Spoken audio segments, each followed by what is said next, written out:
Você já imaginou viver em um país onde o dinheiro vale menos do que o próprio papel em que ele é impresso? Onde o salário mínimo não é suficiente nem para comprar um prato simples de comida? E o mais impressionante, esse país já foi uma das nações mais ricas do mundo. Nos anos 50, a Venezuela tinha o maior PIB per capita do planeta. Era mais rica que o Canadá, mais rica que a Suécia e, de longe, o país mais próspero da América Latina. Mas aí vem a pergunta que não quer calar: como um lugar que já teve tanto dinheiro, tanta riqueza natural e tanta promessa de futuro chegou ao ponto que a gente vê hoje? Um cenário de fome, desemprego, violência e uma inflação que já ultrapassou a marca de 1.000.000% ao ano. Como que um país com a maior reserva de petróleo do mundo chegou a esse nível extremo de pobreza? E é exatamente isso que a gente vai descobrir ao longo desse vídeo. E lembrando, se você gosta de conteúdos assim, em formato de documentários que trazem assuntos interessantes sobre o Brasil e o mundo, se inscreva no canal. Para entender o que deu tão errado, a gente precisa voltar lá atrás. Tudo começou em 1914, quando o primeiro poço de petróleo foi perfurado na Venezuela.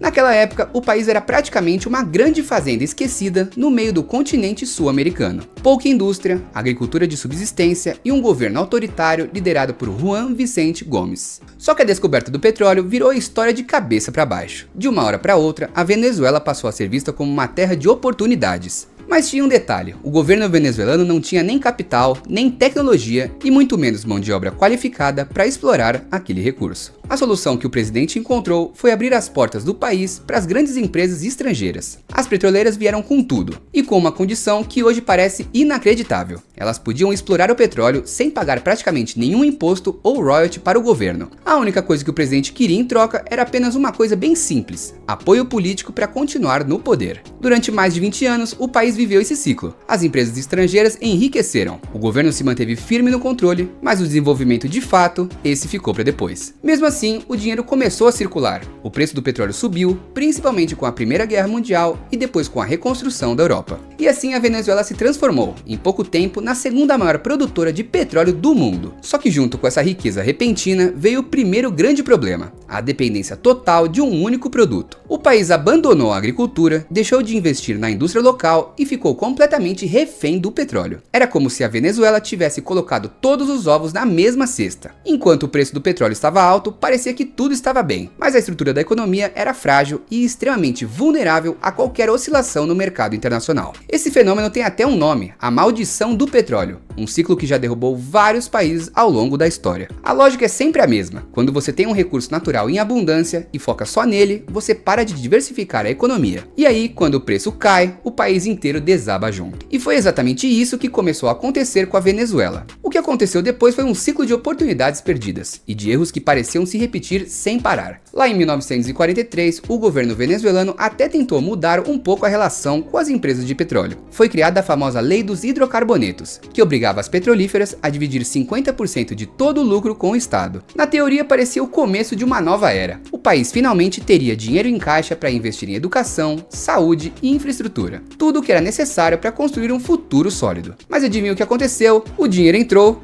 e sumiu. Corrupção, má gestão e um populismo desenfreado consumiram boa parte dessas receitas. E o problema só piorou nas décadas seguintes. O preço do barril disparou e mais uma vez a Venezuela nadou em dinheiro. Para ter uma ideia, a arrecadação do governo praticamente explodiu. Seria o momento perfeito para diversificar a economia, investir em outros setores e criar reservas financeiras para o futuro. Mas em vez disso, o país seguiu gastando como se o petróleo fosse durar para sempre. E para completar o pacote de más decisões, em 1976 veio a grande nacionalização da indústria petrolífera, a criação da PDVSA, a estatal de petróleo da Venezuela. A ideia era simples: colocar a maior riqueza do país nas mãos do próprio Estado. Mas a execução foi desastrosa. O governo começou a usar a PDVSA como uma espécie de caixa automático. Qualquer necessidade política, qualquer promessa de campanha, qualquer crise momentânea, o dinheiro estatal era usado como solução. E como se não bastasse, o país ainda caiu na chamada doença holandesa. Isso acontece quando a entrada massiva de dinheiro de uma única fonte faz a moeda local se valorizar demais. Com o bolívar supervalorizado, ficou muito mais barato importar produtos do que produzir dentro do país. E o resultado? A indústria local quebrou, a agricultura entrou em colapso e a economia ficou ainda mais dependente do petróleo. Esse modelo parecia funcionar até o preço do petróleo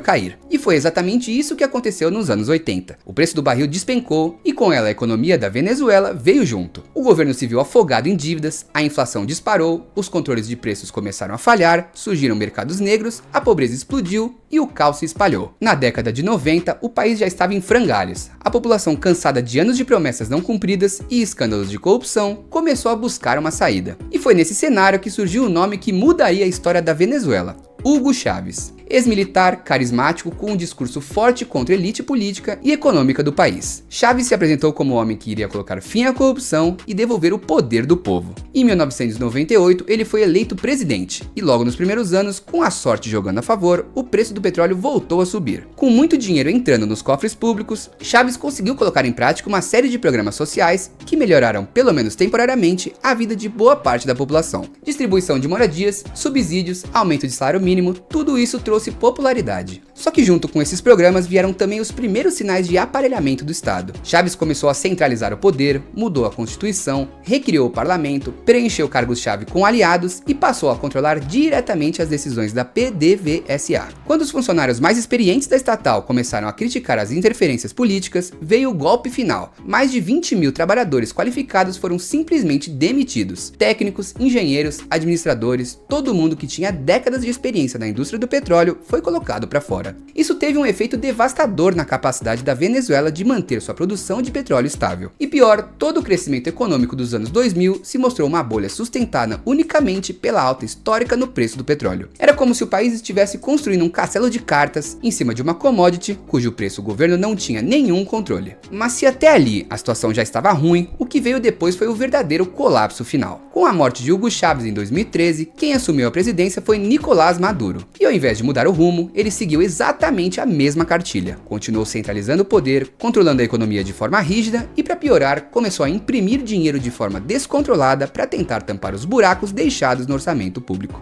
O resultado disso foi uma hiperinflação histórica. Entre 2015 e 2018, a inflação da Venezuela passou de 1.000.000% ao ano. Na prática, isso significava que o dinheiro da população literalmente não valia mais nada. O salário mínimo chegou a equivaler a 30 ou 40 reais por mês. Ou seja, o trabalhador não conseguia comprar nenhum prato simples de comida com o salário inteiro. Os supermercados ficaram vazios, faltava tudo: arroz, feijão, leite, papel higiênico, até medicamentos básicos sumiram das farmácias. O sistema de saúde entrou em colapso. Hospitais ficaram sem insumos, sem remédios e até sem médicos, que também começaram a fugir do país. E não foram só os médicos, milhões de venezuelanos começaram a atravessar a fronteira em busca de uma vida minimamente digna. Gente caminhando quilômetros a pé, carregando crianças no colo, enfrentando sol, chuva e até perigo de assaltos nas estradas. Segundo dados da ONU, até o ano de 2025, mais de 7 milhões de venezuelanos já terão deixado o país. Para ter uma ideia do tamanho desse número, isso representa quase 1/4 da população total da Venezuela. O PIB do país despencou quase 80% desde 2013.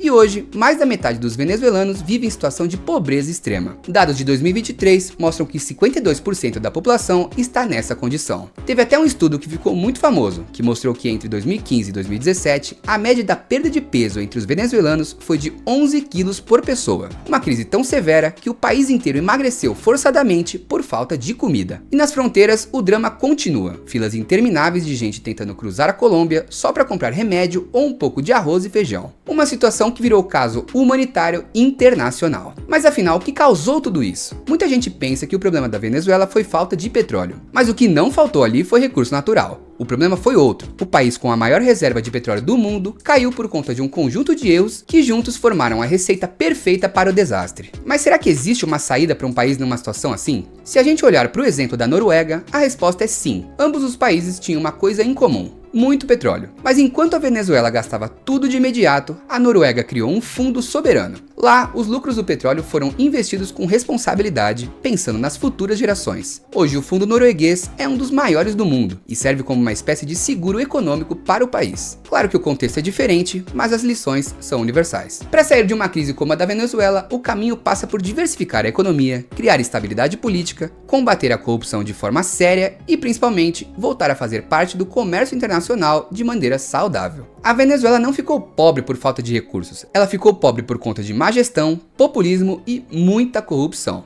E aí eu te pergunto, será que estamos atentos para não repetir os mesmos erros por aqui? Sabemos que o Lula já flertou bastante com o chavismo e o regime de Maduro, né? Mas e você, o que acha disso? Deixa aqui nos comentários. E se você gostou desse vídeo, se inscreva no canal, me dá essa moral. Valeu!